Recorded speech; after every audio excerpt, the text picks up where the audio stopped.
క్యాన్సర్కి యాక్చువల్లీ కారణం ఏంటంటే పిన్ పాయింటెడ్గా ఎందుకు చెప్పలేకపోతున్నాం? ఎక్కువ ఒక హెచ్పివి వైరస్ అలాంటి సిచ్యువేషన్స్లో తప్ప.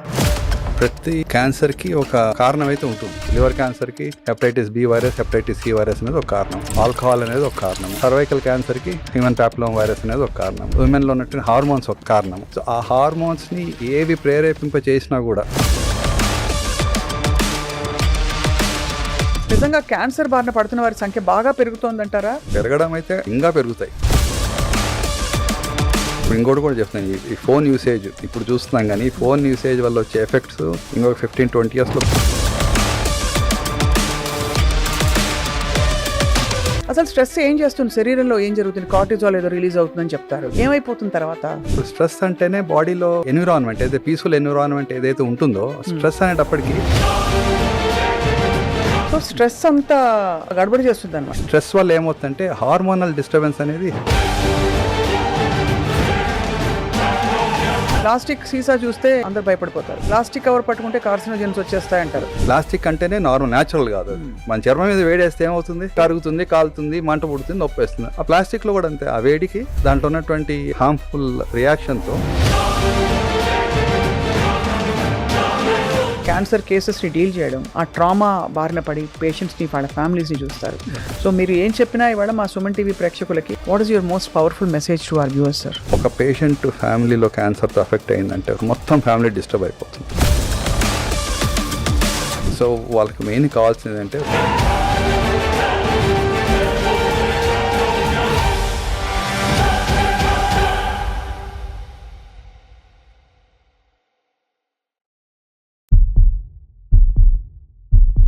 Hello and welcome to Healthy Journey with me Swapna, exclusively on Suman TV.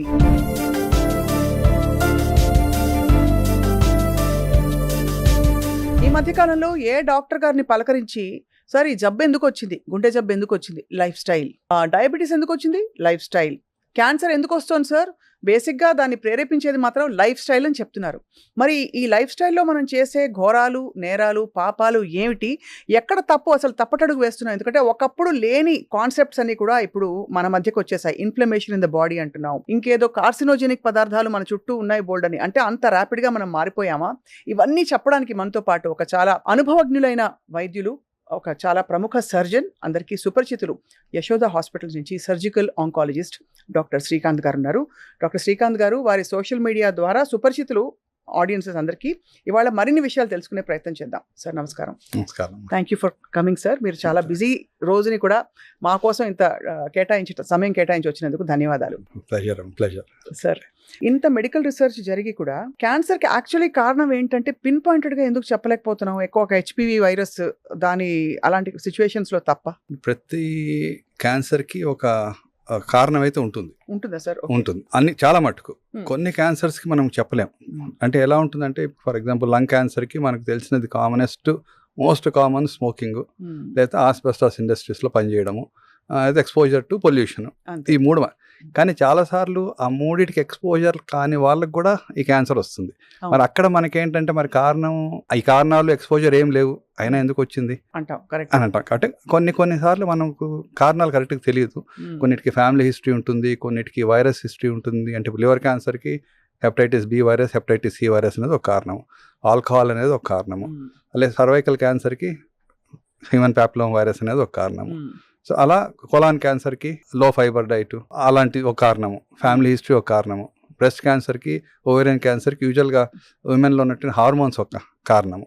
So ఆ హార్మోన్స్ని ఏవి ప్రేరేపింప చేసినా కూడా, అంటే స్టిమ్యులేట్ చేసి హార్మోన్స్ నార్మల్గా ఉండాల్సిన దానికంటే ఎక్కువ మోతాదులో వెలువడినా, మరి అది అన్ని సంవత్సరాలు వాళ్ళు తట్టుకొని నిలబడాలంటే అది ఓవరీ అయినా సరే, యూటరస్ అయినా సరే, బ్రెస్ట్ అయినా సరే, ఏదో ఒక రోజు డ్యామేజ్ అయ్యే దానికి తోడు స్మోకింగ్, ఆల్కహాల్ అలాంటివి, స్ట్రెస్, ఇవన్నీ కూడా తోడైతే ఇంకొంచెం తొందరగా వస్తుంది. ఈ స్ట్రెస్ ఫ్యాక్టర్ గురించి అందరూ మాట్లాడుతున్నారు సార్. అసలు స్ట్రెస్ ఏం చేస్తుంది శరీరంలో? ఏం జరుగుతుంది? కార్టిజాల్ ఏదో రిలీజ్ అవుతుందని చెప్తారు. ఏమైపోతుంది తర్వాత? ఇప్పుడు స్ట్రెస్ అంటేనే బాడీలో ఉన్నటువంటి ఎన్విరాన్మెంట్ ఏదైతే పీస్ఫుల్ ఎన్విరాన్మెంట్ ఏదైతే ఉంటుందో, స్ట్రెస్ అనేటప్పటికి చాలా రకాలైనటువంటి హార్మోన్స్ రిలీజ్ అవుతాయి. అది అడ్రినల్ నుంచి, కార్టిజాల్ నుంచి, రకరకాల హార్మోన్స్ మనము ప్రశాంతంగా ఉన్నప్పుడు ఉన్నటువంటి హార్మోనల్ బ్యాలెన్స్ మిలియు అంటాం, ఇంటీరియర్ అంటే బ్యాలెన్స్. అది దానికి మనం కోపంగా ఉన్నప్పుడు, స్ట్రెస్లో ఉన్నప్పుడు, డిస్టర్బ్డ్గా ఉన్నప్పుడు ఉన్నటువంటి ఈ హార్మోన్స్ చాలా ఇష్టం వచ్చినట్టు రేస్ అయిపోవడం తగ్గడం జరిగిపోతుంటాయి అన్నమాట. ఇప్పుడు ఈ స్ట్రెస్లో అనేది ఇప్పుడు ఆ ఒక్క 5 నిమిషాలు 10 నిమిషాలు వచ్చే స్ట్రెస్ కాదు. ఇప్పుడు మన పని రీత్యా చూస్తే మనకు సాఫ్ట్వేర్ ఇంజనీర్స్కి ఎలా ఉంటుంది, రాత్రి మేలుకొని 6 o'clock జాబ్ మొదలయ్యి పొద్దున్న 3 o'clock వరకు 4 o'clock వరకు మనకు పని చేస్తుంటారు. సో దాంతో ఏమవుతుంది, రాత్రి వెలువడుతున్నటువంటి ఈ మెలటోనిన్ హార్మోన్ అవన్నీ కూడా డిస్టర్బ్ అయిపోతాయి. మెలటోనిన్ అనేది ఏంటది, హ్యాపీ హార్మోన్ అంట మన జనరల్గా, మన రొటీన్గా చెప్పాలంటే. ఆ హార్మోను మంచి నిద్రకు కానీ బాడీలో అన్ని ప్రశాంతతకు కానీ అదొక కారణం. ఇటువంటిది లేట్గా తినడము, లేట్గా పడుకోవడము, లేట్గా టీవీ చూడడం, ఫోన్లు చూడడం అన్నీ కూడా డిస్టర్బ్ చేసేస్తాయి మనకు. ఇప్పుడు ఆ బ్రెయిన్ అనేది స్ట్రెస్ను కొంతవరకు తట్టుకోగలుగుతుంది, కానీ కంటిన్యూస్గా దాన్ని మనము యాక్టివేట్ చేస్తూ పోతే తట్టుకోలేదు. సో ఈ స్ట్రెస్ వల్ల ఏమవుతుందంటే హార్మోనల్ డిస్టర్బెన్స్ అనేది స్టార్ట్ అవుతుంది. హార్మోన్స్ వల్ల ఒక లెవెల్ వరకు ఉంటే, మోతాదులో ఉంటే పర్వాలేదు, మోతాదుని మించినటువంటి హార్మోన్స్ ఎప్పటికీ హానికరమే. సో స్ట్రెస్ అంతా గడబడి చేస్తుంది అనమాట. అవును, స్ట్రెస్ చాలా గడబడి చేసేస్తుంది. ఎందుకంటే అన్ని రకాల హార్మోన్స్ మిక్స్ అయిపోయి రిలీజ్ అయిపోతాయి అవి. ఇంకా ఒక్కొక్క హార్మోన్ ఒక ఎఫెక్ట్ ఒక్కొక్క ఆర్గన్ మీద, ఒక్కొక్క దీని మీద ఉంటుంది మెయిన్గా. సో అంటే స్ట్రెస్ అనేది నేను చెప్పేది ఒక దీర్ఘకాలిక stress. I'm talking about the short term stress. దీర్ఘకాలిక స్ట్రెస్ ఇప్పుడు అందరికీ మీరు 30-40 years బ్యాక్ మీరు చూసుకోండి, అంటే మా పేరెంట్స్ పనిచేసే పద్ధతిలో మేము పనిచేసే పద్ధతిలో చాలా తేడా ఉంది. మా పేరెంట్స్ ఇద్దరు డాక్టర్సే. పొద్దున లేవరు, ఓపీ చూసేవారు, ఆపరేషన్ చేసుకుని మధ్యాహ్నం వచ్చి ఒక 2-3 గంటలు పడుకొని మళ్ళీ సాయంత్రం 2-3 hours చేసుకొని తర్వాత ఏదో వాకింగ్కి. ఇప్పుడు మనకు అలా లేదు. పొద్దున్న 9 గంటలకు మొదలు పెడితే మాకు రాత్రి ఒక్కోసారి ఆపరేషన్ 12-1 గంట కూడా అవుతుంది. ఎందుకు సార్ అలా అయిపోయాం అంటే, ఎందుకు మన రెస్ట్ అవసరం లేదు అనుకుంటున్నావా, లేక అంబిషన్ పెరిగిపోయిందా మనుషులు? మీరనే కాదు సార్, మనందరిలో. అంటే అది అంబిషన్ అనుకో, బేసిక్గా ఏమంటారంటే సర్వైవల్ ఫర్ ఎగ్జిస్టెన్స్ అంతే. ఎందుకంటే నువ్వు ఆ పని ఒత్తిడి తట్టుకొని నిలబడలేకపోతే నీ వెనక నలుగురు ఉన్నారు. సో ఆటోమేటిక్ అదేమైతే అది రెస్పాన్సిబిలిటీ అనుకోవచ్చు, లేకపోతే సర్వైవల్ ఫర్ ఎగ్జిస్టెన్స్ అనుకోవచ్చు, లేకపోతే ర్యాట్ రేస్ అనుకోవచ్చు. మీరు తప్పదు, ఇంకా దాంట్లో దిగిపోయాం మనము. అంతే, పక్కగానే వచ్చేయాలి. తట్టుకోవాలంటే ఇంకా చేయాల్సిందే, నిలబడాల్సిందే. నేను రోజుకి ఒకటే ఆపరేషన్ చేస్తాను అంటే నువ్వు కాదు, ఇంకో 4 చేసేవాళ్ళు వస్తారు మందికి. సో అది యాక్సెప్ట్ చేసే స్టేజ్లో మనం ఎవరు లేము. ఇప్పుడు తప్పగా నిలబడాల్సి వస్తుంది. సీజర్ స్టాండ్ ఒకటి మన కోసం వచ్చే పేషెంట్లు, ఏ ప్రొఫెషన్లో అయినా సరే, అది లాయర్స్ అయితే క్లయింట్స్, డాక్టర్స్ అయితే పేషెంట్లు వచ్చి వాళ్ళు ఉంటారు. వచ్చిన తర్వాత మనం ఆ రెస్పాన్సిబిలిటీ తీసుకొని వాళ్ళకి ట్రీట్మెంట్ అయితే ఇవ్వాల్సిందే ఇప్పుడు. అంతే కదా. సో రోజుకి నాకు 4 పేషెంట్లు వచ్చి సర్జరీకి వచ్చారంటే నేను రోజు 4 కానీ 3 కన్నా చేయాలి మినిమం, చేసుకుంటూ పోవాలి. రేపటికి మళ్ళీ 2-3 వస్తారు, ఎల్లుండికి మళ్ళీ 2-3 వస్తారు. నేను ఒకటే చేస్తానంటే కుదరదు కాదు. సో మన నమ్మకంతో మన దగ్గరికి వచ్చినప్పుడు బాధ్యతగా మనము చేయాల్సిందే. రెండోది మన బాధ్యత అది. రెండోది ఇంక తప్పదు, నిలబడాలి, అక్కడ ఫీల్డ్లో నిలబడాలి, మన పొజిషన్లో నిలబడాలంటే ఇది స్ట్రెస్ తప్పదు. సార్, లైఫ్ స్టైల్లో మీరు గమనించిన అతిపెద్ద తప్పిదాలు ఏంటి ఇప్పుడు మీరు చూస్తున్న జీవితంలో, ప్రపంచంలో చుట్టూ చాలా మందిని? మెయిన్గా ఏంటంటే మనకు ఫుడ్ హ్యాబిట్స్, స్లీపింగ్ హ్యాబిట్స్, ఇవి 2 చాలా కీలకం. ఆ రెండిట్లోనే మెయిన్గా తేడా వస్తుంది. ఫుడ్ హ్యాబిట్స్ అంటే ఏంటి, ఒకటి మన ఇష్టం వచ్చిన టైంకి తినడము, ఇష్టం వచ్చిన మోతాదులో తినడము, ఇష్టం వచ్చిన క్వాంటిటీస్ మనం ఎక్కడెక్కడో తినడము. ఇంట్లో తినే ఫుడ్కి బయట తినే ఫుడ్కి చాలా తేడా ఉంటుంది. ఇంట్లోనే తినే ఫుడ్ టేస్టీగా ఉండదు కానీ హెల్తీగా ఉంటుంది. బయట తినే ఫుడ్ టేస్టీగా ఉంటుంది కానీ హెల్తీగా ఉండదు. కానీ ఏమవుతుంది, సోషల్ రెస్పాన్సిబిలిటీస్ అనుకోవచ్చు, లేకపోతే ప్రొఫెషనల్, ఇప్పుడు మీటింగ్స్ జరగాలి, ఇంట్లో పెట్టుకోలేం కదా, బయటికి పోయి తినాలి.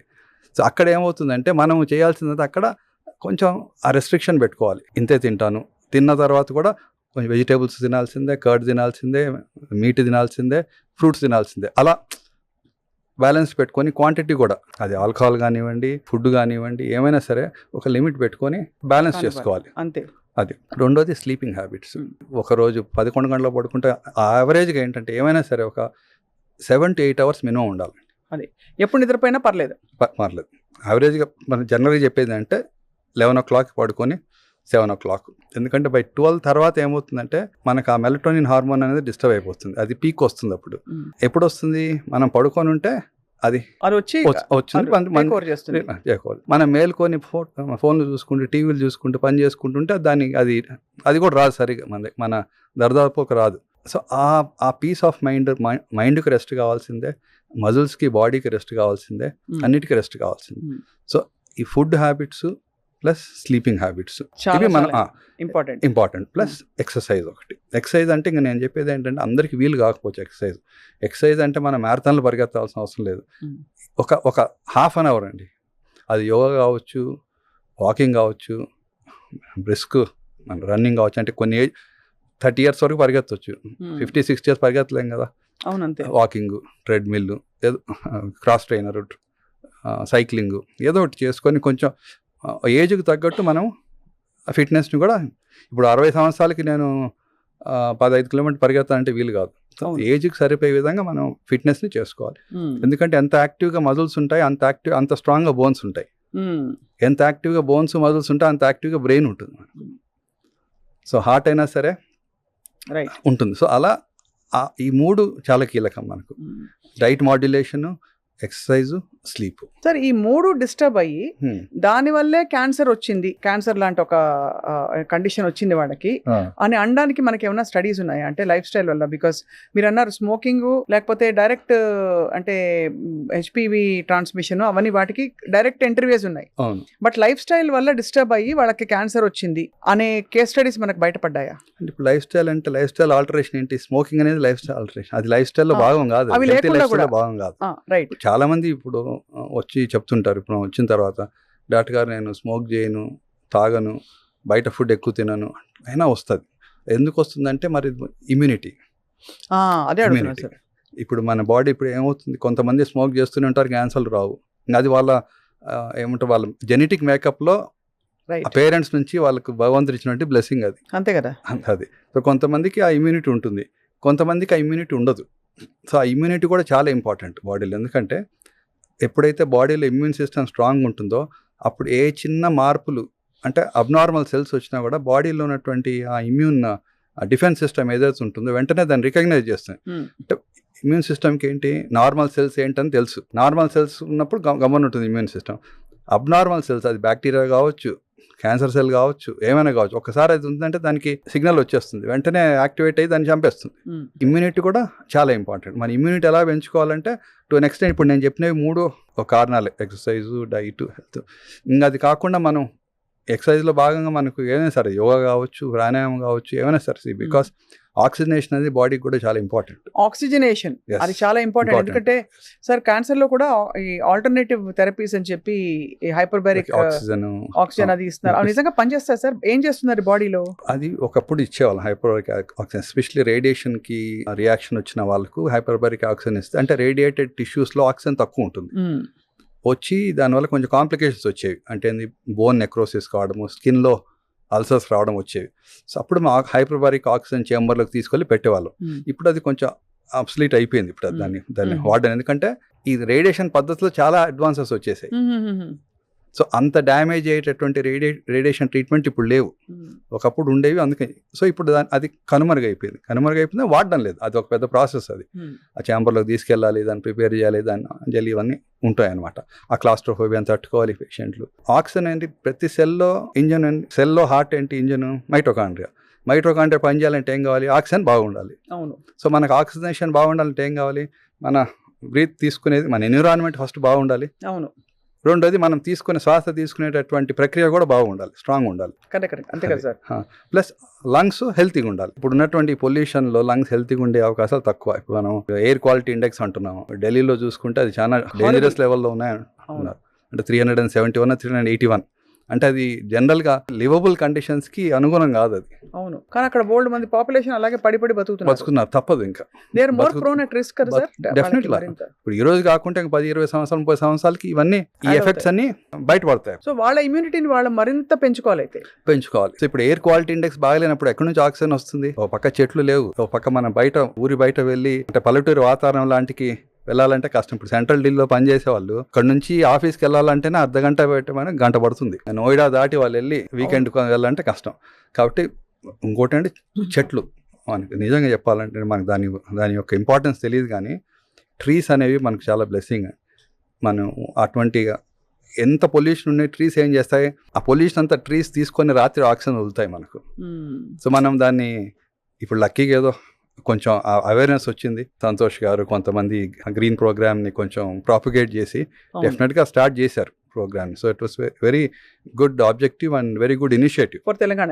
డెఫినెట్లీ ఐ థింక్ తెలంగాణలో స్టార్ట్ అయిన ఆ ఉద్యమం ప్రతి ఒక్కరు అడాప్ట్ చేసుకుంటున్నారు. ఇప్పుడు చెట్ల ప్రాధాన్యత బాగా తెలిసిపోయింది. మనకు బర్త్డే గిఫ్ట్ ఇంతకుముందు స్వీట్లు ఇచ్చేప్పుడు చాలా మంది చెట్లు ఇస్తున్నారు. అవును. ఇంతకుముందు బొకే ఇచ్చేవాళ్ళు ఇప్పుడు ఇవి ఇస్తున్నారు. సో దట్స్ డెఫినెట్లీ ఆ చేంజ్ అది. ఆ చెట్లు అనేవి ఫిల్టర్స్ అండి, ఎయిర్ ఫిల్టర్స్ అవి. మన లంగ్స్ ఎలాగో ఎన్విరాన్మెంట్కి చెట్లు అనేవి ఫిల్టర్స్. సో అవి ఎంత ఎక్కువ ఉంటే వాతావరణం అంత బాగుంటుంది. అది ఇంట్లో పరిసరాలు అయినా సరే, రోడ్డు దగ్గర అయినా. ఇప్పుడు ఎందుకంటే ఈ కన్స్ట్రక్షన్స్ బిల్డింగ్స్ వచ్చిన తర్వాత ఆ భాగంలో ఉన్న చెట్లు కొట్టేయాల్సిందే, కానీ దానికి రీప్లేస్మెంట్ అంటూ లేదు.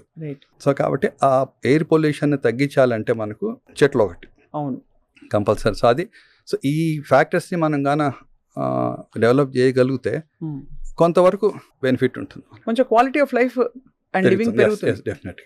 మనం మామూలుగా ఫిజికల్ యాక్టివిటీ మీద ఇంత స్ట్రెస్ ఉంది కదా సార్, అయితే ఫిజికల్ యాక్టివిటీ ఇప్పుడు సెడెంటరీ జాబ్స్ ఉన్నవాళ్ళు ఇక్కడ నుంచి లేచి అక్కడికి వెళ్తారు, అక్కడ నుంచి లేచి ఇక్కడికి వస్తారు. దానికి ఏమైనా కొలమానం ఉందా? ఇంత 10,000 అడుగులు అంటారు, 10,000 అడుగులు ఏమైనా స్టాండర్డ్ ప్రపంచ సూత్రం అంటారా?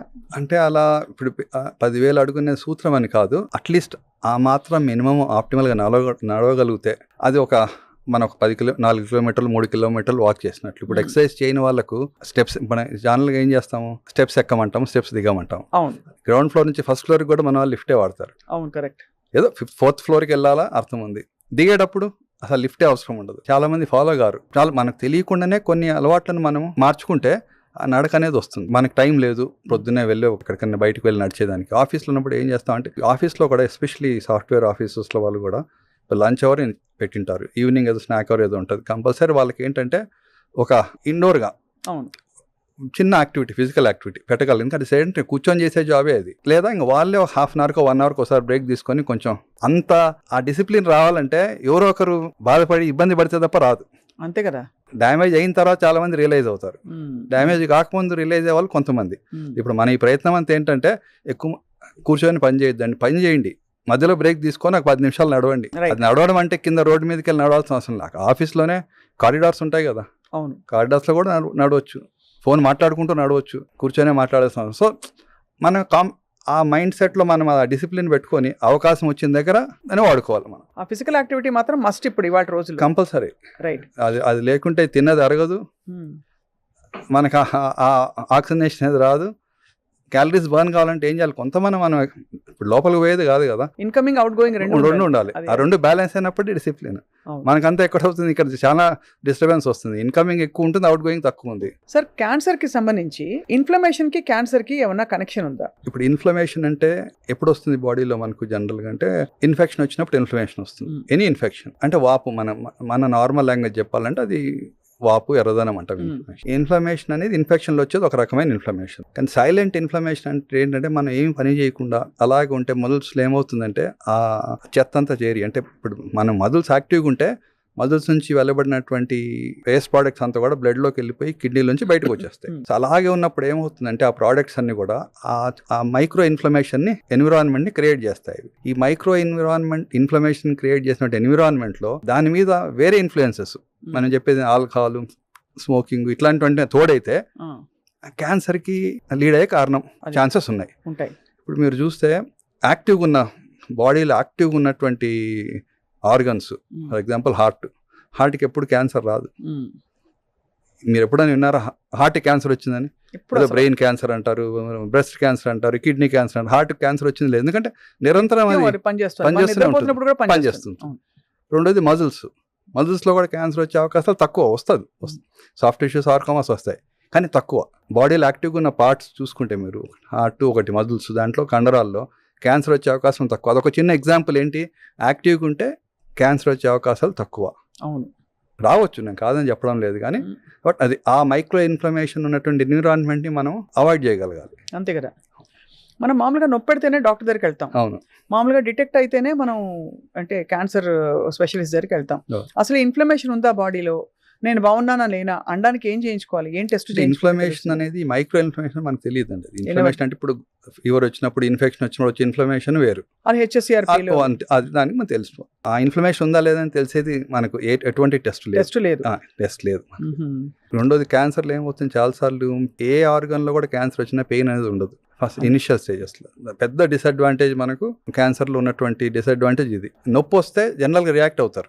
ఇప్పుడు అపెండిసైటిస్ వస్తుంది, వెంటనే గాల్ బ్లాడర్లో పెయిన్ వస్తుంది, వెంటనే పరిగెత్తారు, ఎందుకంటే తట్టుకోలేరు. కిడ్నీ స్టోన్ ఉంటుంది, నొప్పి వస్తుంది, పరిగెత్తారు. క్యాన్సర్లో ఏంటంటే విచిత్రమైంది, భగవంతుడు ఆ క్యాన్సర్లో మొదటి స్టేజ్లో నొప్పి వచ్చేలాగా పెట్టింటే చాలామందిని మనం క్యాన్సర్ నుంచి కాపాడి ఉండొచ్చు అంటే ఎందుకు తొందరగా వెళ్తారు డాక్టర్ దగ్గరికి. ఉమ్, కొంతమంది అసలు పెద్ద పెద్ద గడ్డలు ఉంటాయి, నొప్పి లేదు కదా అని గమ్మని ఉంటారు. కానీ అరే ఇటువంటి మార్పు మనకు 30 సంవత్సరాలు 40 సంవత్సరాలు రాలేదు, ఇప్పుడు మనకు కనపడుతుంది. అది గొంతులో కావచ్చు, బ్రెస్ట్లో కావచ్చు, పొట్టలో కావచ్చు అని చాలాసార్లు అడుగుతారు. నొప్పి లేదు కాబట్టి నేను రాలేదు డాక్టర్ గారు అంటారు. నొప్పి లేకపోతే పర్వాలేదు, కానీ మీకు ఇన్ని సంవత్సరాలుగా మీలో ఆ మార్పు లేదు, ఇప్పుడు కనపడుతుంది, ఏం పెరుగుతుంది. మార్పులు కనిపిస్తాయి? ఇప్పుడు ఫర్ థైరాయిడ్ అనుకోండి, థైరాయిడ్ lump. నెక్ లంపు, ఉమ్, నోట్లో పుండు.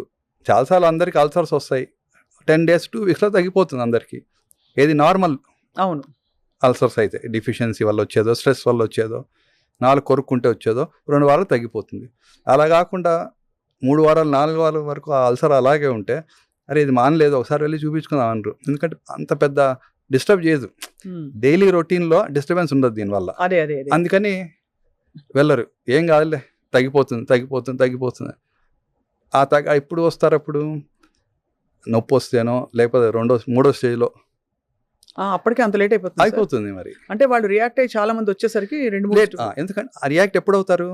ఇబ్బంది అవుతుంటే, తినేదానికి ఇబ్బంది అయినా, అవును. కారం తింటూనే నొప్పి వస్తుంది, అప్పుడు అరే ఇదేదో తేడా ఉంది అంటే తినేదానికి కష్టంగా ఉంది కదా, అవునవును దీనివల్ల కాదు, తినేదానికి కష్టంగా ఉంది, అప్పుడు రియాక్ట్ అవుతారు. అవును కరెక్ట్ సార్, వాళ్ళు చెప్పారు. అవును, డైలీ రొటీన్లో ఎప్పుడు ఇబ్బంది కలిగించేటటువంటి వస్తుందో అప్పుడు రియాక్ట్ అవుతారు. ఉమ్, 9 out of 10 పీపుల్, అవును ఒక 1% ఉంటారు, అంటే 10% ఉంటారు ఏం లేకపోయినా ఎక్కువ రియాక్ట్ అవుతారు. అవును చాలా అది వాళ్ళ మనస్తత్వం.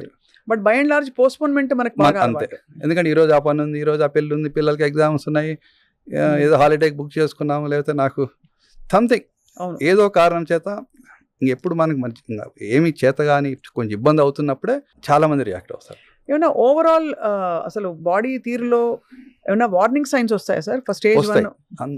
వస్తాయి, ఎలాంటివి? ఫర్ ఎగ్జాంపుల్ 100% వస్తాయి. కానీ చాలా మంది గమనించుకోరు, అది నార్మల్ అనుకుంటారు. ఇప్పుడు ఫర్ ఎగ్జాంపుల్ అంటే డాక్టర్స్లో కూడా చాలా మంది దానికి నెగ్లెక్ట్ చేస్తారు. ఎందుకంటే వాళ్ళకు నాకు రాదులే క్యాన్సర్ అనే ఫీలింగ్ చాలా మందిలో.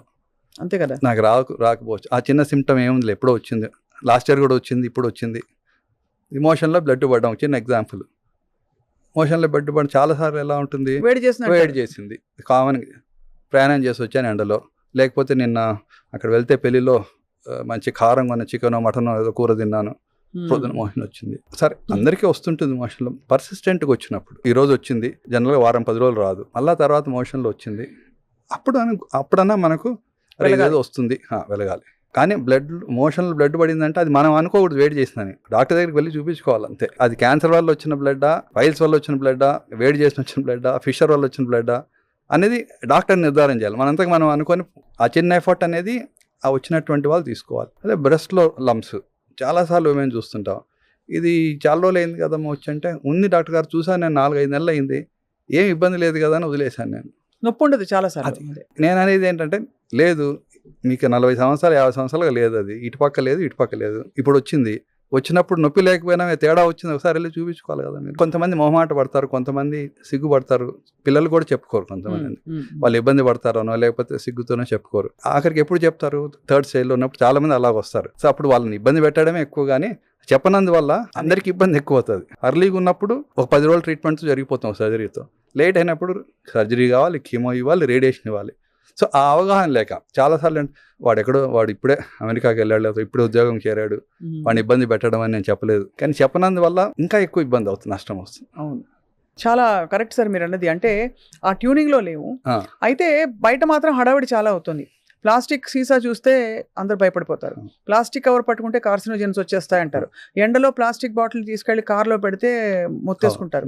ఇది నిజంగా ఇస్ ఇట్ రియల్ ఆర్ కొంచెం సైకలాజికల్? సైకలాజికల్ ఏం కాదు, రియలే. అది ప్లాస్టిక్ అంటేనే నార్మల్, న్యాచురల్ కాదు అది. ఆ ప్లాస్టిక్లో చాలా రకాలు ఉన్నాయి. దాంట్లో నాకు తెలిసినంత వరకు ఆ కింద ట్రయాంగిల్ మార్క్ ఏదో వస్తుంది, మీరు ప్లాస్టిక్ బాటిల్ వెనక చూస్తే ఆ కోడ్స్ ఏవో ఉంటాయి. అంటే అది first time virgin plastic, recycled plastic, చాలాసార్లు వాడిన ప్లాస్టిక్, అదేదో గ్రేడ్స్ ఉన్నాయి, నాకు కరెక్ట్గా చెప్పలేకున్నాను, ఉంటుందన్నమాట. అది ఆ వర్జిన్ ప్లాస్టిక్ పర్వాలేదు, రిపీటెడ్గా దాన్ని మళ్ళీ కాల్చి రీసైకిల్ చేసే ప్లాస్టిక్స్ మంచివి కాదు. ఇది ఫుడ్కి, ఎందుకంటే ఇప్పుడు ఈ వాటర్ కానీ మనం ఇప్పుడు హోటల్స్లో ఏం చేస్తారు, ప్లాస్టిక్ ఉంటాయి, ఆ ప్లాస్టిక్లో వేడి వేసేస్తారు, ఏం చేస్తా ఆ వేడి ఏమవుతుంది, వేడి మన చర్మం మీద వేడి వేస్తే ఏమవుతుంది, కరుగుతుంది, కాలుతుంది, మంట పుడుతుంది, నొప్పి వేస్తుంది. ఆ ప్లాస్టిక్లో కూడా అంతే, ఆ వేడికి దాంట్లో ఉన్నటువంటి హార్మ్ఫుల్ రియాక్షన్తో కెమికల్స్ బయటకు వస్తాయి. నైట్రోసామైన్స్ అని ఉన్నాయి, నైట్రోసామైన్స్, అట్లా 3-4 ఇంపార్టెంట్ కెమికల్స్ ఉన్నాయి. అందుకని ఎక్కువ వేడివైనా సరే, ఎక్కువ చల్లవైనా సరే ప్లాస్టిక్లో వాడకూడదు. Glass is more ideal. ఇప్పుడు మెల్లగా గ్లాస్కి వస్తున్నారు. అవునవును. ఇప్పుడు హోటల్స్ అంతా చూస్తే మీరు అన్ని 5 స్టార్ హోటల్స్ చాలా సార్లు they are putting glass bottles. కానీ ఏంటంటే ఈ గ్లాస్ బాటిల్స్తో easy way of carrying is plastic bottle. అవును, వెయిట్ తక్కువ ఉంటుంది. ఇప్పుడు ఫంక్షన్స్లో 5,000 మంది వస్తే 5,000 మంది గ్లాస్ బాటిల్ ఎక్కడ ఇవ్వగలుగుతాం మనం? ఇవ్వలేం కాబట్టి ప్లాస్టిక్ వాడుతుంది. సో అదే ప్లాస్టిక్ బాటిల్లో వాటరు లారీల్లో వస్తుంది, ఆ వేడికి తట్టుకొని వస్తుంది, ఎక్కడో స్టోర్ చేస్తారు. ఇప్పుడు ఒక గోడౌన్లో స్టోర్ చేస్తారు, ఆ గోడౌన్లో ఏసీలు పెట్టి నార్మల్ టెంపరేచర్ మెయింటైన్ చేయరు కదా. అవునవును. సో ఆబ్వియస్గా ఆ టెంపరేచర్ వస్తుంది. సో ఆ చిన్న చిన్న హార్మ్ఫుల్ కెమికల్స్ అయితే రిలీజ్ అవుతాయి దాంట్లో. అది రిలీజ్ అయ్యి బాడీలో వెళ్ళి ఏం చేస్తాయని హార్మ్ఫుల్ కదా అవి. ఇప్పుడు పెస్టిసైడ్స్ ఉన్నాయి, స్ప్రే చేస్తాం. పెస్టిసైడ్స్ ఏంటి, ఆ మొక్కల మీద, చెట్ల మీద, వెజిటేబుల్స్ దాని మీద ఉన్నటువంటి పురుగులను క్రిములు చంపేటటువంటి కెమికల్ అది. అవును, వాటిని చంపేస్తుంది, మనకు హాని చేస్తుంది. లోపల వెళ్ళి ఎక్కడ పార్క్ అవుతుంది, అది లంగ్స్లో, ఇంటెస్టైన్లో, లివర్లో. మీరు ఇప్పుడు యూఎస్లో కానీ యూరోప్లో కానీ ఎక్కడైనా చూస్తే పెస్టిసైడ్స్ని మనం చేసినట్టు ఇట్లా ఓపెన్గా ఎవరు స్ప్రే చేయరు. అది బ్యాండ్ అంటే అది లేబర్ లా ప్రకారం చేయకూడదు. ఎవరైతే యజమాని చేయిస్తారో వాళ్ళకి ఫైన్ వేస్తారు, ఇంప్రిజన్మెంట్ ఉంటుంది. అంటే వాళ్ళకి అది మాస్క్ పెట్టుకొని, దానికి గైడ్ లైన్స్ ఉన్నాయి కొన్ని, పెట్టుకొని చేయాలి. మన వాళ్ళు ఇక్కడ ఎవరన్నా చూసారు, ఫార్మర్ ఎవరన్నా మ్యాక్సిమం అయితే ఒక టవల్ చుట్టుకుంటాడు, అది కొంచెం తెలివైన వాడైతే. చాలాసార్లు అది ఎయిర్లోకి వెళ్ళి మనకు లంగ్స్లోకి వెళ్తుంది. అంత హార్మ్ఫుల్ సార్? హార్మ్ఫుల్లే మరి అది మనం తింటున్నాం కదా. అంటే మనకు కడిగితే కూడా పెస్టిసైడ్స్ పోవు కదా? పోతాయి, కొంతవరకు పోతాయి. ఇప్పుడు కడుగుతాం, అందుకనే మనం వెజిటేబుల్స్ కానీ ఫ్రూట్స్ కానీ ఏం చేస్తాం, బయట అలాగే తీసుకొని తినొద్దు అంటాం. వాటర్లో ఒక సోక్ చేయాలి, ఒక 10 minutes 15 minutes. ఐడియల్గా సాల్ట్ వాటర్ సోక్ చేయాలి. సోక్ చేస్తే చాలా మటుకు వెళ్ళిపోతాయి. ఎందుకంటే అవన్నీ పైన ఉండేవి కదా, లోపల నుంచి వచ్చినవి పైన ఉన్నవే కాబట్టి కరిగిపోతాయి. మనకు ఆ టైం ఓపిక ఉండాలి. అంటే ఒకసారే కదా ఏముంది లే అని అనుకుంటారు చాలా మంది. తింటూనే ఉంటాం కదా, అది మనం తింటూనే ఉంటాం ప్రతిసారి. అంటే దాని తీవ్రత తెలియదు, తీవ్రత కాదు, దీనివల్ల ఏదో అయిపోతుందని నమ్మరు ఎవరు ఫస్ట్ చెప్పేది. ఎందుకంటే ఎవరైతే ఆ భయం ఉంటుందో, అరే ఇలా చేస్తే వస్తుందని అనుకుంటారో డెఫినెట్గా ఫాలో అవుతారు. అది కానప్పుడు ఏమవుతుంది, టైం ఉండదు, తీసుకుంటా తినడు. ఇప్పుడు మన ఇంట్లో అంటే పర్లేదు, టైం ఉంటుంది. బయట పని చేసే వాళ్ళు ఏమవుతుంది, వస్తారు ఏదో ఆ ఖర్చీఫ్తో తుడుచుకుంటారు, లేకపోతే చేతి ఇట్లా అనుకొని తినేస్తారు. మేము చిన్నప్పుడు తినేవాళ్ళం అంతే. అంటే అదొక థ్రిల్. జామకాయ చట్నీ అంతే, జామకాయ తినేవాళ్ళం, రేగిపండు తినేవాళ్ళం. ఇప్పుడు ఏమైనా తినాలంటే భయం అంటే వాష్ చేశారా లేదా, సోక్ చేశారా లేదా. కాబట్టి డెఫినెట్గా అది వాష్ చేయాల్సిందే. ఎందుకంటే పెస్టిసైడ్స్ అనే కాదు, డస్ట్ ఉంటుంది, క్రిములు ఉంటాయి, ఏమైనా సరే హెల్తీగా ఉండాలంటే ఆ చిన్న చిన్న జాగ్రత్తలు తీసుకోవాలి మనం. దాంతో క్యాన్సర్ వస్తుంది, పెస్టిసైడ్ క్యాన్సర్ వచ్చేది వేరు, గ్యాస్ట్రైంట్రైటిస్ వస్తుంది, బవల్ డిస్టర్బెన్స్ వస్తుంది. అంటే క్యాన్సర్ దాకా వెళ్ళక్కర్లేదు. అది మన హైజీన్లో ఒక భాగం అంతే, మనం ఫాలో అయ్యేటటువంటి హైజీన్లో ఒక భాగం. చేతులు తినే ముందు చేతులు కడుక్కోవాలి. ఎంతమంది కడుక్కుంటున్నారు? చేతులు అంటే కడుక్కోవడం అంటే ఏంటి, కొంతమంది కడుక్కుంటారు, కొంతమంది కొలాయి తిప్పి ఇట్లా అనుకొని వచ్చేస్తారు. దాంతో క్రిములు పోవు. మనం పట్టుకునే ఫోన్ మీద మీరు కల్చర్ చేస్తే మనం ఊహించలేని క్రిములు ఉంటాయి దాంట్లో. అవునా? అంతే మరి. వేరే వాళ్ళ ఫోన్ పట్టుకుంటే ఇంకా అసలు చెప్పక్కర్లేదు. అందుకే పట్టుకోక తప్పదు, మాట్లాడక తప్పదు. కానీ మనం తినే ముందు సోప్తో హ్యాండ్ వాష్ చేసుకుని తినాలి. ఈ లెక్కన అసలు ఫోన్ లో వేరే వాళ్ళ ఫోన్ తీసి మాట్లాడితే కూడా germs can pass on easily కదా. మనకు ఇలాగ వచ్చేది కాదు, చేతులు పట్టుకుంటాం కదా, ఈ చేతుల ద్వారా మనం తింటాం. ఓహో, అలా వస్తుందంటే అంతే. మనం ఇలా పట్టుకుంటూనే మనకి లోపలికి బ్యాక్టీరియా వెళ్ళిపోదు. స్కిన్ ప్రొటెక్ట్ చేస్తాం. ఫుడ్ మన హ్యాండే కదా పట్టుకునేది. ఒత్తడం, హ్యాండ్తో నొత్తుతాము, మాట్లాడడం అంతే. అయినాక ఏం చేస్తాం, మాట్లాడుతుంటాం, పట్టుకుంటాం, తినే మిక్చర్ పకోడీ తింటాం. మరి సో తినే ముందు హ్యాండ్ వాష్ చేసుకోవడం అనేది సింపుల్ ప్రొసీజర్ అది, కానీ చాలా మంది ఫాలో కాదు. సార్, ఈ మధ్య కోలోరెక్టల్ క్యాన్సర్స్ ఎందుకు అంత ఎక్కువగా ఫుడ్ వల్ల వచ్చే ఇష్యూస్? చాలా మటుకు ఈ కోలోరెక్టల్ క్యాన్సర్స్ అనేవి దానికి కారణం మెయిన్ గా ఫుడ్డే. ఫుడ్ అంటే ఏంటి, మనం ఫైబర్ తక్కువ ఉన్నటువంటి ఫుడ్ తీసుకోవడం. ఫైబర్ తక్కువ ఉన్నటువంటి ఫుడ్ అంటే వెజిటేబుల్స్ తక్కువ తీసుకోవడం, ఫ్రూట్స్ తక్కువ తీసుకోవడం, ప్రాసెస్డ్ ఫుడ్, ఈ బర్గర్లు, బ్రెడ్లు, తర్వాత నాన్ వెజ్ తీసుకోవడం. సో జనరల్గా మన నాన్ వెజ్ తినే వాళ్ళకి నేను చెప్పేది ఏంటంటే, నాన్ వెజ్ ఒక 50 grams నాన్ వెజ్ తింటే ఒక 50 grams వెజిటేబుల్ తినాలి. తర్వాత పెరుగు తినాల్సిందే. పెరుగు అనేది కల్చరే పోయింది అసలు. ప్రోబయోటిక్ అసలు దానివల్ల వచ్చే మేలు ఇప్పుడు ఎవరు పిల్లలు కూడా తినడం లేదు. పెరుగు అంటేనే అవును సో గట్ హెల్త్ అనేది కూడా చాలా ఇంపార్టెంట్. అది హార్మ్ఫుల్ మైక్రోబ్స్ని పక్కన పెట్టి హెల్తీ మైక్రోబ్స్ లోపల ఉంటే జీర్ణాశయం జీర్ణకోశం అంతా పని మెరుగ్గా ఉంటుంది. సో ఏది అబ్జర్వ్ చేయాలో అది చేసుకుంటుంది, ఏది బయటకు పంపించాలో అది పంపించేస్తుంది. మనం బ్యాక్టీరియా సరిగా లేకుంటే లోపల మనం తిన్నది అలాగే బయటకు వచ్చేస్తుంది, ఏం అబ్జర్వ్ అవుతుంది. కాబట్టి ఆ ఫైబర్ తక్కువ ఉన్న డైట్ తీసుకోవడం వల్ల వచ్చేటువంటి క్యాన్సర్ కారణం కోలరెక్టల్ క్యాన్సర్లో మెయిన్ బాగా. ఫ్యామిలీ హిస్టరీ కూడా ఒకటి. ఫ్యామిలీ హిస్టరీ ఉన్న వాళ్ళు ఒక జనరేషన్ 2 జనరేషన్లో కోలరెక్టల్ క్యాన్సర్ ఉంటే 3వ జనరేషన్ వచ్చే అవకాశం ఎక్కువ. సో ఫ్యామిలీ హిస్టరీ కూడా ఒక కారణం. ఫుడ్ కలర్స్ అండ్ అడిటివ్స్ వల్ల కూడా ఇది పెరుగుతుందా? ఎందుకంటే ఫుడ్ కలర్ అన్ని మీరు పిల్లల చిప్స్ ప్యాకెట్ లో చూస్తే చెయ్యి కూడా ఆరెంజ్ అయిపోతుంది. అంత కొన్ని మీరు ఇప్పుడు చికెన్ 65 అవన్నిట్లో తీసుకుంటే రెడ్ కలర్ వచ్చేస్తుంది, ఎల్లో కలర్ వస్తుంది. కొన్నింట్లో మనకి చేతికి వేళ్ళలో గోరలో కూడా వచ్చేస్తుంది. అవి చేయకుండా కూడా చాలా మంది ఫాలో అవుతున్నారు కొన్ని రెస్టారెంట్స్, హోటల్స్ లో. కానీ ఏంటంటే అది ప్లీజింగ్ ఉంటుంది, ఆ కలర్ అనేది ఐస్ కి ప్లీజింగ్ ఉంటుంది. టేస్ట్ ఎలా ఉన్నా కూడా చూస్తూనే తినాలనిపిస్తుంది, ఆకర్షణ కోసం ఆ కలర్ వేస్తారు. ఇక్కడ కలర్స్ ఫుడ్ గ్రేడ్ కలర్స్ ఉన్నాయి, అవి వాడచ్చు. కానీ అది కొంచెం ఎక్స్పెన్సివ్ ఉంటాయి. అందరూ చిన్న రెస్టారెంట్స్లో ఇప్పుడు మనం బయట చూస్తే రోడ్లలో ఆ ఎర్రగా చికెన్ మటన్ అట్లా వేలాడి తీసింటారు. చూసే వాళ్ళకి బాగుంది ఇది అని చెప్పి కొనేస్తారు. ఆ క్వాలిటీ అంటే FDA రికమెండ్ చేసినటువంటి కలర్స్ కాదు, ఫుడ్ గ్రేడ్ కలర్స్ కాదు. ఫుడ్ గ్రేడ్ కలర్స్ వాడచ్చు కొంచెం. అవును, అవి కాకుండా వేరే కలర్స్ హార్మ్ఫుల్. కానీ వాళ్ళు ఎక్కడి నుంచి తెస్తున్నారో మనకు అసలు తెలుసుకునే అవకాశం ఉండదు. ముఖ్యంగా ఇప్పుడు when we order food from home, అసలు రెస్టారెంట్లో ఇప్పుడు రెస్టారెంట్కి వెళ్ళి తింటే అట్లీస్ట్ ఆ వాతావరణం కొంచెం ఒక అంచనాకు రావచ్చు. ఒక బటన్ తో క్లిక్ చేసి ఫుడ్ మనకి ప్రత్యక్షం అవుతుంది. అందులో ఏం వేశారు, హైజీనిక్ గా చేశారా లేదా, ఏమి తెలుసుకునే అవకాశం ఉండదు. నిన్న ఫ్రీజ్ చేసిన ఫుడ్, మొన్న ఫ్రీజ్ చేసిన ఫుడ్ తెలియదు మనకు. అయినా మాత్రం మన లైఫ్ స్టైల్లో ఎక్కడ అసలు దూసుకెళ్ళిపోతున్నారు మన వాళ్ళు. ఎందుకంటే టైం లేదు అక్కడ. ఈజీ, అది లేజీ మెథడ్. అవును, ఇప్పుడు ఇంతకుముందు రెస్టారెంట్కి వెళ్ళాలంటే అదొక ప్రిపరేషన్ ఉండేది, ఎల్లుండి వెళ్తే. ఇప్పుడు అలా కాదు. నాకు ఈరోజు లేస్తున్న తలనొప్పిగా ఉంది, తినాలని తెప్పించుకుందాం, వచ్చేస్తుంది. ఆ స్విగ్గీలు జొమాటోలు లేనప్పుడు ఏం చేసేవాళ్ళు, పోనీ 4 రకాల కూరలు చేసుకోకపోయినా ఒక రకమైన కూర చేసుకొని ఇంట్లో తినేవాళ్ళం. అవును. ఇప్పుడు ఏమైంది, లేకపోతే అది బాగున్నా కూడా బిజినెస్ కోసమని కంపెనీలు కూడా అలా మనుషుల్ని అలవాటు చేశాయి. అసలు ఎంత కామన్ అయిపోయింది. ఇప్పుడు ఒక స్పెషల్ ఒకేషన్కి బయటకు వెళ్ళేవాళ్ళు, ఎప్పుడైనా ఏదో బర్త్డేనో లేకపోతే ఇంట్లో ఏదో. ఇప్పుడు ఎవ్రీడేస్ అకేషన్ అంతే. ఇంట్లో గొడవ పడిన అకేషన్ అది, ఇంట్లో గెస్ట్లు వచ్చిన అకేషనే, ఓపిక లేకపోయిన అకేషనే. అన్నీ బాగున్నా కూడా, హెల్తీగా ఉన్నా కూడా, సినిమా చూస్తున్నా కూడా ఇప్పుడు చేసే ఓపిక లేదులే, తెప్పించుకుందాం. అదే మనకి సెలబ్రేషన్కి ఒక కేర్ ఆఫ్ ఇదేంటంటే ఫుడ్ ఆర్డర్ చేయడం. కానీ సార్, మీ అపారమైన ఎక్స్పీరియన్స్లో ఇప్పుడు నిజంగా క్యాన్సర్ బారిన పడుతున్న వారి సంఖ్య బాగా పెరుగుతోందంటారా? బికాస్ టెక్నాలజీ, మెడికల్ టెక్నాలజీ, మంచి ఎక్స్పర్టీస్ బాగా వచ్చేసింది ఇప్పుడు మనకి మెడికల్ ఫీల్డ్లో. అయినా కూడా మనకి క్యాన్సర్ కేసెస్ బాగా పెరుగుతున్నాయి. So would you agree that అసలు క్యాన్సర్ కేసులు అంత ర్యాపిడ్గా పెరుగుతున్నాయి అంటారా? డెఫినెట్గా పెరుగుతున్నాయి. పెరగడం అయితే డౌట్, అది ఇంకా పెరుగుతాయి. ఇప్పుడు ఇంకోటి కూడా చెప్తున్నాను, ఈ ఫోన్ యూసేజ్ ఇప్పుడు చూస్తున్నాం. కానీ ఈ ఫోన్ యూసేజ్ వల్ల వచ్చే ఎఫెక్ట్స్ ఇంకొక 15-20 ఇయర్స్లో బయటపడతాయి. ఎలాంటి ఎఫెక్ట్స్ వస్తాయి సార్? మన అవేంటి, ఫోన్లో నుంచి వచ్చే రేడియేషన్ ఏంటి, వేవ్సే అవి. వైర్ ఉన్న ఫోన్ వాడేదానికి, వైర్లెస్ ఫోన్ వాడేదానికి శాటిలైట్ నుంచి ట్రాన్స్ఫార్మర్ దానికి రావాలి, అక్కడ నుంచి మన ఫోన్కి రావాలి. ఇవన్నీ కూడా అన్సీన్, కళ్ళ కనపడవు, కానీ అవి వేవ్సే అవి హార్మ్ఫుల్లే. మనం 1 నిమిషం మాట్లాడేదానికి, అర్ధగంట మాట్లాడేదానికి కంటిన్యూస్గా. సో ఆ వేవ్స్ అనేవి డెఫినెట్గా న్యూరలాజికల్గా డిస్టర్బెన్సెస్, న్యూరలాజికల్గా ట్యూమర్స్ వచ్చే అవకాశాలు ఎక్కువ అని నేను.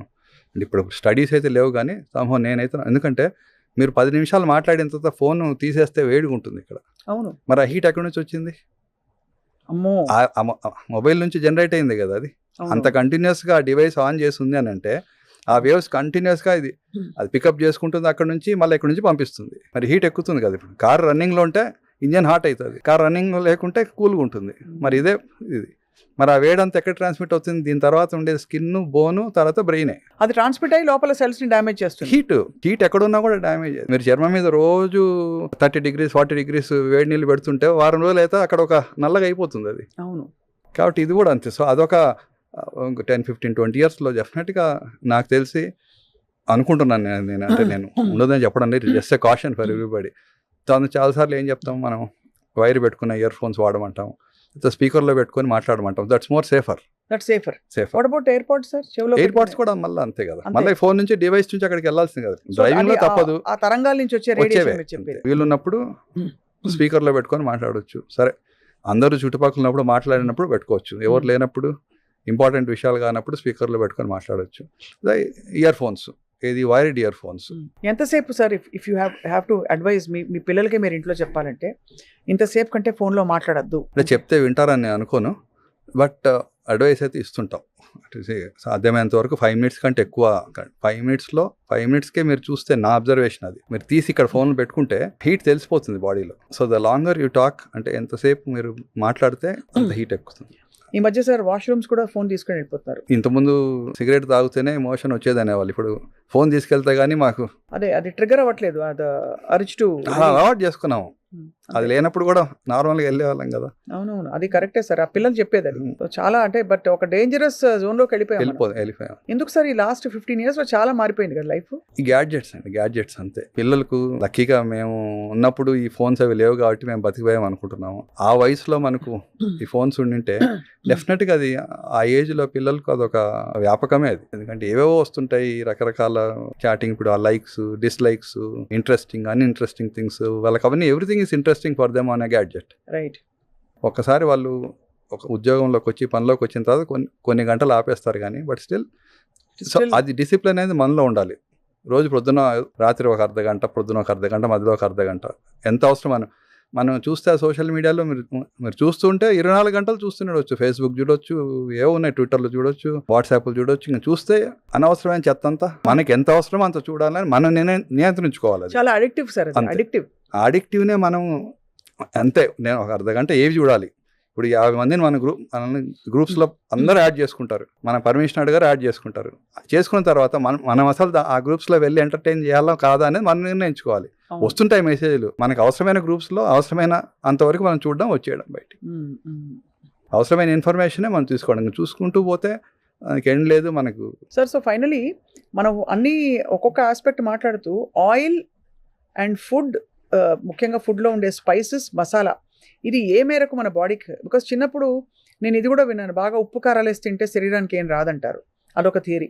ఇప్పుడు అసలు స్పైసీ ఫుడ్ తగ్గించండి, బాగా సాల్ట్ లెవెల్స్ తగ్గించండి, ఆయిల్ అయితే అసలు ఉండనివ్వకూడదు, మొత్తం ఒక మనిషికి 1 kilo ఫర్ మంత్ అంటారు. ఒక్క పూట కూర చేస్తే 1/4 kilo అయిపోతుంది కూర. అదే అక్కడే నిర్ణయించుకోవాలి. అంటే జనరల్ థంబ్ రూల్ ఏంటంటే ఫ్యామిలీ 4 ఉంటే 4 liters of oil per month. మీరు ఇంకా చాలా జనరస్గా చెప్పారు, 4 liters per oil per month. కానీ ఇప్పుడు మనం ఒకసారి ఇంట్లో గారెలు వేసుకుంటే ఏమవుతుంది, 1 liter అయిపోతుంది. నాకు తెలియదు ఎంత వేస్తారని, లీటర్ అయిపోతుంది. మనం వేసుకునే దగ్గర కొంచెం రెడ్యూస్ చేసుకోవాలి. ఇంకా ఊరగాయల్లో తప్పదు, వాళ్ళు ఆయిల్ వేస్తారు ఎందుకంటే అది చెడిపోకుండానో ఏదో కారణాలు చెప్తారు కానీ, బట్ మనం రోజు చేసుకునే ఫుడ్లో మాత్రము తగ్గించుకొని వేసుకోవచ్చు మనం. అందుకని గ్రిల్డ్ ఫుడ్స్ హెల్తీ. గ్రిల్డ్ ఏమిటో ఆయిల్ ఉండదు. బట్ గ్రిల్డ్ ఫుడ్స్ లో చార్డ్ ఇది ఉంటుంది కదా, చార్ చేయకూడదు. మనం అది కబాబ్స్ చార్ చేసేది కోల్ మీద, తందూరి చికెన్ అది చేస్తారు. గ్రిల్ అంటే ఏంటి, మనకు దాంట్లో పెట్టి స్టీమ్ తో గానీ హీట్ తో గానీ చేసేది అది. సో అది సేమ్, ఎందుకంటే ఆయిల్ వాడరు దాంట్లో. అలా చార్డ్ ఫుడ్స్ డేంజరస్. మళ్ళీ ఇది అప్పుడప్పుడు తినొచ్చు కబాబ్స్ కానీ ఇంకా రోజు అది తినేది కష్టం. బికాస్ ఆ బొగ్గులతో కాలినటువంటి నల్లగా ఉన్నది డెడ్ టిష్యూనే, అది దాంట్లో కూడా కార్సినోజన్స్ ఉంటాయి. సో అవి కూడా డ్యామేజ్ చేస్తుంది. ఆయిల్ కూడా repeated usage of oil, trans fats, yes మనం వాడతాము. ఏం చేయాలా, నెలకు 10,000 ఇచ్చాడు ఆయన, 10,000లోనే గడపాల సంసారం. ఆయిల్ని పడేయలేం కదా. అదే ఆయిల్ని మళ్ళీ ఈరోజు వాడిన ఆయిల్ని మళ్ళీ రేపు ఇంకో దాంట్లో, అది అయిన తర్వాత మళ్ళీ పెనంలోంచి తీసి గిన్నెలో పెట్టుకొని మళ్ళీ దాన్ని చపాతీలో వాడుకోవాలి. సో ఆ వర్జిన్ ఆయిల్ అనేది అది తప్పదు, కొన్ని కారణాల వల్ల వాడుతుంటారు కానీ అది హెల్తీ కాదు. ఇవన్నీ ఎక్కడ జరుగుతాయి, మేము ఇంట్లో కూడా జరుగుతున్నాయి, బయట జరిగేవి ఇంకా డేంజరస్. స్ట్రీట్ ఫుడ్లో ఇంత పెద్ద బేసిన్లో పునుగులు, పకోడాలు అన్నీ వేస్తుంటారు. కొంతసేపు అయినాక ఏమవుతుంది, ఆయిల్ నిండా ఉన్న 3/4 ఉన్న ఆయిల్ తగ్గుతుంది. ఏం చేస్తారు, దాంట్లో ఆయిల్ వేస్తారు. కింద ఉన్న ఆయిల్ అయితే అది వేడై సో ఎన్ని కార్సినోజన్స్ దాంట్లో ఉంటాయి. సో అది కరెక్ట్ కాదు. And over period of time మన శరీరంలో ఇమ్యూనిటీ తగ్గి ఆ వాతావరణం అనుకూలంగా ఉన్నప్పుడు క్యాన్సర్ దెబ్బ కొట్టేస్తుంది, అంతే కదా సార్. ఇమ్యూనిటీ ఎంతున్నా ఇమ్యూనిటీకి మించి మోతాదులో డ్యామేజ్ జరుగుతుంటే ఏమవుతుంది, అంతే కదా. ఇమ్యూనిటీ ఒకరికి ఏ గ్రేడ్ ఇమ్యూనిటీ, ఒకరికి బి గ్రేడ్ ఇమ్యూనిటీ, ఒకరికి సి గ్రేడ్ ఇమ్యూనిటీ. కానీ ఇమ్యూనిటీకి మించిన మోతాదులో మనం కార్సినోజన్స్ని, డ్యామేజ్ అయ్యే పదార్థాన్ని పీల్చడము, తినడము చేసుకుంటే ఏదో ఒక రోజు. But cancer, I always wondered sir, ఈ ఫలానా ఆర్గన్ కి క్యాన్సర్ రావాలి అని ఎట్లా, ఏ బేసిస్ మీద డిసైడ్ అవుతుంది? కామన్ గా చాలా సార్లు ఇప్పుడు స్మోకింగ్ ఉంటాయి. ఇప్పుడు స్మోకింగ్ అనేది నోటి నుంచి, థ్రోట్ నుంచి, అనావాహిక నుంచి, స్టమక్ నుంచి, liver, pancreas, urinary bladder, intestine, కోలాను, ఇన్నిటికి కారణం అది. ఆల్కహాల్ కూడా ఆల్మోస్ట్ ఈక్వల్ అన్నిటికీ నేను చెప్పిన. బ్రెస్ట్ క్యాన్సర్కి, ఓరియన్ క్యాన్సర్కి, ఎండోమెట్రియల్ క్యాన్సర్ కారణం. అలాగే ఒబిసిటీ అనేది చాలా క్యాన్సర్స్కి కారణం అవుతుంది. కాబట్టి ఒకటే ఫ్యాక్టరు రకరకాల ఆర్గన్స్లో క్యాన్సర్ని కాజ్ చేసే అవకాశం ఉంది. ఎక్కడో ఒక చోట ఫస్ట్ కనిపిస్తుంది. అంతే కనిపిస్తుంది. అంటే ఏ ఆర్గన్ మీద మల్టిపుల్ డ్యామేజ్ జరుగుతుంటే ఆ ఆర్గన్ కనిపిస్తుంది, ఫస్ట్ డ్యామేజ్ అవుతుంది. చాలా ఇన్ఫర్మేటివ్ అండ్ ఇంట్రెస్టింగ్ సార్. మీ అపారమైన ఎక్స్పీరియన్స్లో ఫైనలీ మీరు హౌ హ్యాస్ ఇట్ బీన్, అంటే క్యాన్సర్ కేసెస్ని డీల్ చేయడం, ఆ ట్రామా బారిన పడి పేషెంట్స్ని, వాళ్ళ ఫ్యామిలీస్ని చూస్తారు. సో మీరు ఏం చెప్పినా ఇవాళ మా సుమన్ టీవీ ప్రేక్షకులకి, ఎందుకంటే సమాజ శ్రేయస్సు కోసం, ప్రజల ఆరోగ్యం కోసం మేము పాటుపడుతున్నాం ఇలాంటి ఇంటర్వ్యూస్ చేయడం ద్వారా.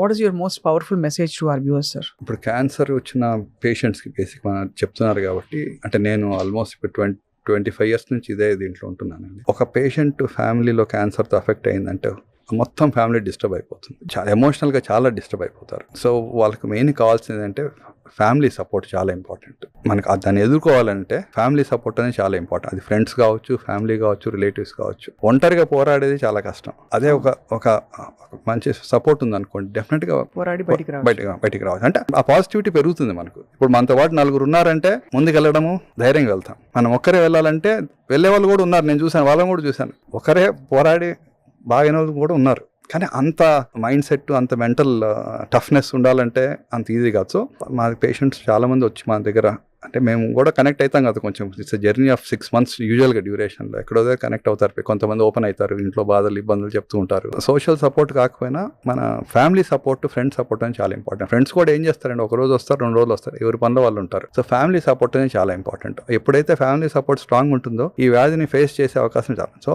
ఆ ఫ్యామిలీలో కూడా ఏమవుతుందంటే అర్థం చేసుకోవాలి. అందుకనే మనకు WHO వరల్డ్ క్యాన్సర్ డే రోజు ఒక 2 years ఒక థీమ్ పెట్టారు. ఏమని, ఆ ఫ్యామిలీ సపోర్ట్, అంటే సపోర్ట్ ఎంత ఇంపార్టెంట్ అని. ఫ్యామిలీనే కాదు, ప్రతి ఒక్కరు వాళ్ళ రోల్ ప్లే చేయాలి. రైట్. అది హాస్పిటల్కి వచ్చినప్పుడు నర్సెస్, హాస్పిటల్కి వచ్చినప్పుడు డాక్టర్స్, ఇంటికి వచ్చినప్పుడు ఫ్యామిలీ మెంబర్స్, నైబర్స్, కొలీగ్స్, అలా ఎవరి రోల్ వాళ్ళు ప్లే చేస్తే చిన్నవే it makes a lot of difference to patient. అది క్యాన్సర్ అనే కాదు, ఏ జబ్బుకైనా సరే. క్యాన్సర్ ఏంటంటే పోరాటం అనేది సుదీర్ఘంగా ఉంటుంది. అంతే కాబట్టి వేరేవన్నీ ఏంటి, 1 వారం రోజులు, 10 రోజులు, 15 రోజులు. అది కిడ్నీ స్టోన్ తీసుకోవచ్చు, గాల్ బ్లాడర్ స్టోన్ తీసుకోవచ్చు, చేసుకుంటే ఒక ఆపరేషన్ 10-15 రోజులు. ఇది ఇలా కాదు, లాంగ్ బ్యాటిల్. అండ్ చాలా సవాళ్ళు వస్తుంటాయి. 2 అడుగులు ముందుకు వెళ్తే 1 అడుగు వెనక్కి పడుతుంది చాలా సందర్భాల్లో. అది ఆరోగ్యపరంగా కావచ్చు, ఆర్థిక పరంగా కావచ్చు, తర్వాత సపోర్ట్ పరంగా కావచ్చు. ఎక్కడో దగ్గర అందరికీ అన్నీ ఉండవు అందుబాటులో. ఫ్యామిలీ మెంబర్స్ 5 మంది రెడీగా ఉంటారు, కానీ డబ్బులు ఉండవు. డబ్బులు ఉంటాయి కానీ ఒకరే ఉంటారు. పిల్లలు ఎక్కడో US లో ఉంటారు, ఎక్కడో ఉంటారు. ఇక్కడ మదరో ఫాదరో ఉంటారు, ఒక కేర్ టేకర్ ఉంటారు. కాబట్టి అవన్నీ ఉండడం కూడా చాలా ఇంపార్టెంట్. కొంతమంది కొన్ని ఉంటాయి, కొంతమంది కొన్ని ఉండవు. ఈ అన్ని ఫ్యాక్టర్స్ కలిపి ఉన్న వాళ్ళు చాలా అదృష్టవంతులు. క్యాన్సర్ రావడం దురదృష్టమైన ఇవన్నీ ఫ్యాక్టర్స్ ఉండి క్యాన్సర్ని, అంటే ఫైనాన్షియల్గా, ఫ్యామిలీ సపోర్ట్ అన్నీ ఉన్న వాళ్ళు డెఫినెట్గా దే ఆర్ బ్లెస్డ్ అని చెప్పాలి. చాలా ఇన్ఫర్మేటివ్గా సార్, మనం చేసే చిన్న తప్పిదాలు, పొరపాట్లు, టేకెన్ ఫర్ గ్రాంటెడ్ అప్రోచ్ తోటి మనం క్యాజువల్గా తీసుకుంటున్న చాలా విషయాలు మనకు ఎంత హానికరమో వాళ్ళ మా సుమన్ టీవీ వ్యూవర్స్కి చెప్పినందుకు మీకు ధన్యవాదాలు sir. You're a very busy surgeon, అయినా మా కోసం సమయం కేటాయించి వాళ్ళు వచ్చినందుకు thank you so much sir. మీ మెసేజ్ తోటి అందరు జాగ్రత్త పడతారు. అండ్ అలాగే ఎక్కడైనా అనుమానం వస్తే మీరు చెప్పిన ఫస్ట్ అండ్ ఫార్మోస్ట్ పెద్ద విషయం, సొంత డయాగ్నోసిస్ పక్కన పెట్టకుండా, అంటే విషయాన్ని పక్కన పెట్టకుండా ముందు డాక్టర్ని సంప్రదించాలి, ఏ అన్యూజువల్ సిమ్టమ్ ఏమైనా కనిపించినా కూడా అని చెప్తున్నారు sir. Thank you so much doctor Srikanth. నమస్కారం. Thank you.